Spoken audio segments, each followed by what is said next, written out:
Hello दोस्तों, स्वागत करता हूं आपको अपने इस नए वीडियो में। आप लोग देख रहे हैं अपना पसंद है channel Nikhil Chauhan class 10th classes. आज मैं आप लोगों को बताने वाला हूं अलंकार के बारे में। बिल्कुल ही आसान भाषा में, आपको रटना नहीं है, सीधा का सीधा दिमाग में आपको बैठा देंगे, क्योंकि इसको रटना नहीं है। पूरा आप इतना आसान भाषा में समझाएंगे कि आप लोग सभी लोग समझ जाएंगे। तो एक कक्षा 9, 10, 11, 12 सबके लिए है। सबसे पहले जान लेते हैं अलंकार होता क्या है। तो जान लेते हैं अलंकार जो है काव्य की शोभा बढ़ाता है। क्या बढ़ाता है? काव्य की शोभा बढ़ाने वाले उपकरणों को क्या कहते हैं? अलंकार कहते हैं। काव्य की शोभा मतलब काव्य की सुंदरता को बढ़ा देता है, उसे हम लोग क्या कहते हैं? अलंकार कहते हैं। काव्य की शोभा बढ़ाने वाले उपकरणों को क्या कहते हैं? अलंकार कहते हैं। अब देख लेते हैं अलंकार कितने प्रकार के होते हैं, अलंकार के कितने भेद होते हैं। तो अलंकार के दो भेद होते हैं। कौन कौन होते हैं? अलंकार के दो भेद होते हैं। एक होता है शब्दालंकार। क्या होता है? शब्दालंकार। पहला होता है शब्दालंकार और दूसरा क्या होता है? अर्थालंकार। दूसरा क्या हो गया? अर्थालंकार। दूसरा हो गया अर्थालंकार। अब देखिए शब्दों के आधार पर और ये अर्थों के आधार पर। अब देखिए जो शब्दालंकार है, शब्दालंकार के हम तीन भाग होते हैं। कितने भाग होते हैं? तीन भेद होते हैं। कौन कौन होते हैं? पहला हो गया, पहला देख लीजिए अनुप्रास अलंकार। क्या होगा? अनुप्रास अलंकार।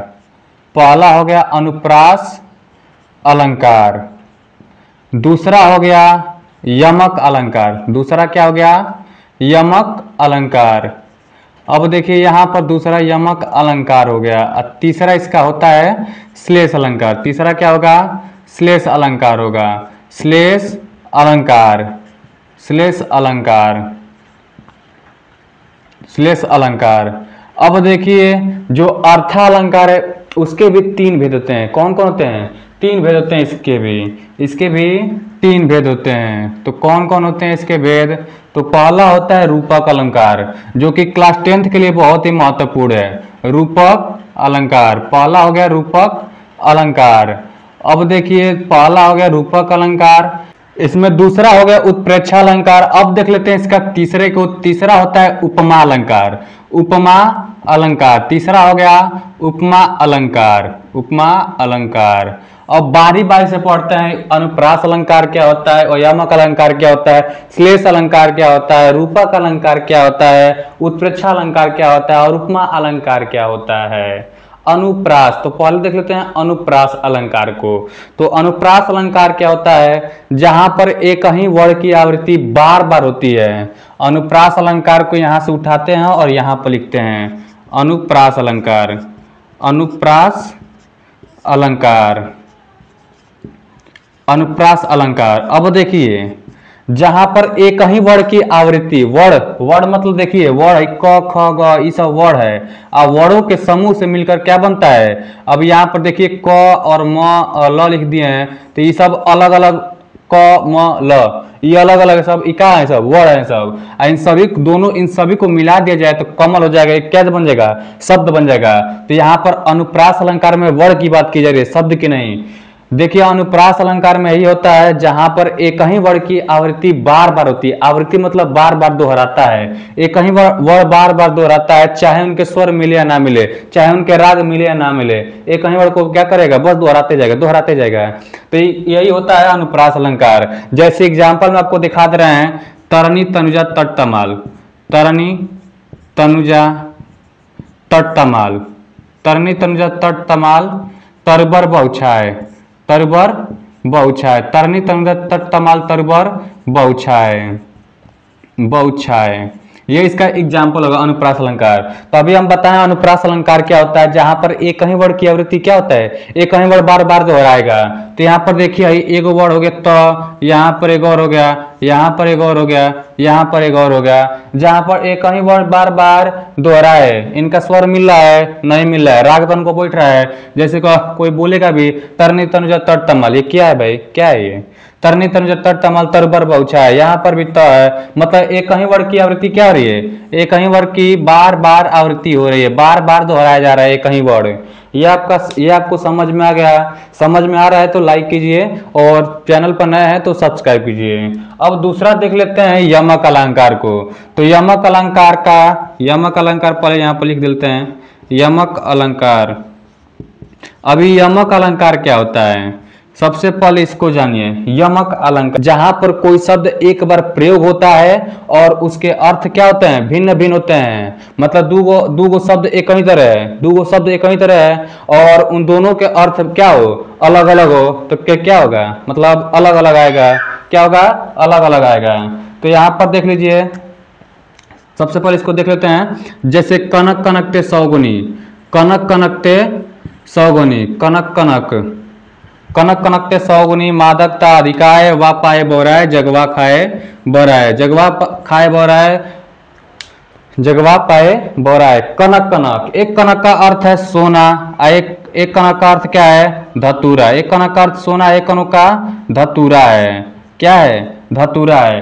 कनक कनकते सौगुनी, मादकता अधिकाय, वा पाए बोराय, जगवा खाए बोराय, जगवा खाए बोराय, जगवा पाए बोराय। तो यहाँ पर देखिए कनक कनक दोनों एक ही शब्द है। क्या है, एक ही शब्द है। जहां पर कोई शब्द एक से अधिक बार प्रयोग हो रहा है, मतलब कनक कनक एक से अधिक बार प्रयोग हो गया, कनक एक ही था लेकिन ये 2 बार प्रयोग हुआ है। जहां पर कोई शब्द एक से अधिक बार प्रयोग हो रहा है और उसके अर्थ क्या हो रहे हैं, भिन्न भिन्न आ रहे हैं। क्या हो रहे हैं, भिन्न भिन्न हो रहे हैं। उसके अर्थ क्या हो रहे हैं, भिन्न भिन्न है, मतलब अलग अलग आ रहा है। अब देखिए इसके बाद श्लेष अलंकार को देख लीजिए। श्लेष अलंकार क्या है, तो श्लेष अलंकार में, श्लेष अलंकार इसका उल्टा होता है। जहां पर एक ही शब्द एक ही बार प्रयोग हो, जहां पर कोई शब्द एक ही बार प्रयोग हो और उसके अर्थ क्या होते हैं, भिन्न भिन्न आते हैं। जैसे परिवाची शब्द को देख लीजिए, अगर उसके एक शब्द को देख लिया जाए, जैसे यहाँ पर कमल को हम लोग लिख दिया जाए, तो इस यहाँ पर एक ही शब्द प्रयोग हुआ है लेकिन क्या होगा, इसके एक से अधिक अर्थ रहेंगे। कमल का पंकज हो जाएगा, नीरज हो जाएगा, सरोज हो जाएगा, पंकज नीरज सरोज हो जाएगा कमल का। अब देख लीजिए, मतलब ये आपको समझ में आ गया। अनुप्रास अलंकार में क्या होता है, जहां पर एक ही वर्ड की आवृत्ति बार बार होती है, मतलब एक ही वर्ड बार बार दोहराएगा, वहां पर अनुप्रास अलंकार होगा। इसका एग्जाम्पल बताएं, तरनी तनुज तट तमल, जहां पर तक क्या हो रहा है, बार बार दोहरा रहा है, बार बार दोहरा रहा है। और यमक अलंकार में जहां पर कोई शब्द एक से अधिक बार प्रयोग हो रहा है और उसके अर्थ क्या हो रहा है, अलग अलग आ रहा है। यहाँ पर देखिए दूगो कनक है, दोनों का अर्थ क्या हो रहा है, अलग अलग आ रहा है। एक कनक का अर्थ सोना हो गया, दूसरा कनक का अर्थ क्या हो गया, धतूरा हो गया। इतना समझ गए। और श्लेष अलंकार में अभी बताएं, श्लेष अलंकार यमक अलंकार का बिल्कुल उल्टा होता है। जैसे देख लीजिए, बिल्कुल इसका उल्टा कैसे होगा, यहाँ पर हम बताएं, जहां पर कोई शब्द एक से अधिक बार प्रयोग होता है और उसके अर्थ भिन्न भिन्न होते हैं। लेकिन जो श्लेष अलंकार है वो एक ही बार प्रयोग होगा और उसके एक से अधिक अर्थ निकल जाएंगे। जैसे कमल बता दिए एग्जाम्पल में, कमल का एगो अर्थ प्रयोग हो रहा है, एगो अर्थ है और इसका एक से अधिक अर्थ निकल जा रहा है। कमल का पंकज, नीरज, सरोज, ये सब आ रहा है। इतना समझ गए। अब देख लेते हैं अर्थालंकार। अर्थों के आधार पर इस अलंकार को बांटा गया है। तो इसमें आता है रूपक अलंकार। रूपक अलंकार क्या है, अब देखिए, जहां उपमेय पर उपमान का भेद रहित आरोप होता है वहां रूपक अलंकार होता है। क्या होता है, रूपक अलंकार होता है। जहां उपमेय पर उपमान का भेद रहित आरोप होता है वहां रूपक अलंकार होता है। पहले इसको मिटा दे रहे हैं, पहले इसको मिटाकर बता रहे हैं आपको रूपक अलंकार के बारे में। रूपक जैसे एग्जाम्पल में देख लीजिए, चरण कमल बंदो हरिराई, चरण कमल बंदो हरिराई, चरण कमल बंदो हरिराई, हरिराई।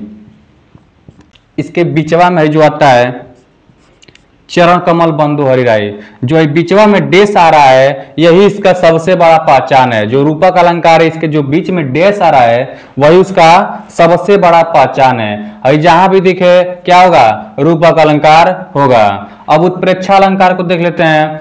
जहां पर किसी से संभावना व्यक्त की जाती है, संभावना व्यक्त की जाती है, चाहे मनु, मनो, मनहु, जनु, जनेहु आदि शब्द आए, वहां पर क्या होता है, उत्प्रेक्षा अलंकार होता है। एग्जाम्पल में बता दे रहे हैं, जैसे कि सोहत ओढ़े पितपट श्याम सलोने गात, मनो नीलमणि शैल पर आतप परिप्रभात। मनो नीलमणि शैल पर, अभी बताया ना, मनो नीलमणि शैल पर। यहाँ पर मनो आ गया है तो इसका मतलब क्या है, उत्प्रेक्षा अलंकार है। अगर मनहु आ जाएगा तो क्या है, उत्प्रेक्षा अलंकार है। जनु आ जाएगा तो क्या है, उत्प्रेक्षा अलंकार है। जानेहु आ जाएगा तो वहां पर क्या है, उत्प्रेक्षा अलंकार है। इतना समझ गए आप लोग। अब देख लीजिए उपमा अलंकार। अब देख लेते हैं उपमा अलंकार को। क्या क्या देखेंगे, उपमा अलंकार को देख लेते हैं। उपमा मतलब होता क्या है, उपमा मतलब होता है तुलना करना, किसी वस्तु से किसी व्यक्ति से, या किसी व्यक्ति से व्यक्ति की तुलना करना, किसी वस्तु या व्यक्ति से तुलना करना होता है। उपमा मतलब सबसे बढ़िया जान लीजिए आप क्या होता है, तुलना करना होता है। जैसे किसी व्यक्ति या वस्तु उपमेय, किसी अन्य व्यक्ति उपमान, किसी समान धर्म गुण आदि के आधार पर समानता बताई जाए या क्या किया जाए, वहां पर तुलना की जाए, वहां पर क्या होता है, उपमा अलंकार होता है। जैसे हरिपद कोमल, हरिपद कमल कोमल, हरिपद कमल कोमल, हरिपद कमल कोमल, हरिपद कमल कोमल।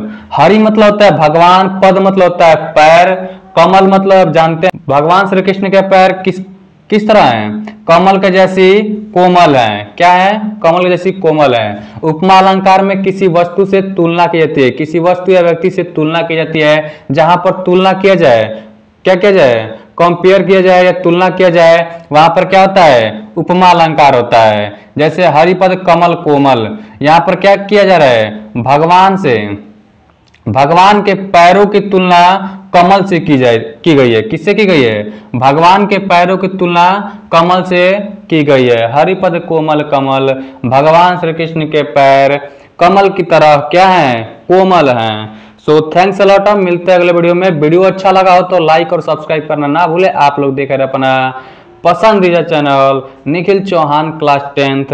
सो वीडियो पर अगर चैनल पर आप लोग नए हैं तो सब्सक्राइब कीजिए और लाइक करना ना भूलिए। और अगर वीडियो आपको पूरा समझ में आया है तो अपने दोस्तों के पास भी शेयर कीजिए ताकि उनका भी भला हो सके। So thanks a lot. मिलते हैं अगले वीडियो में।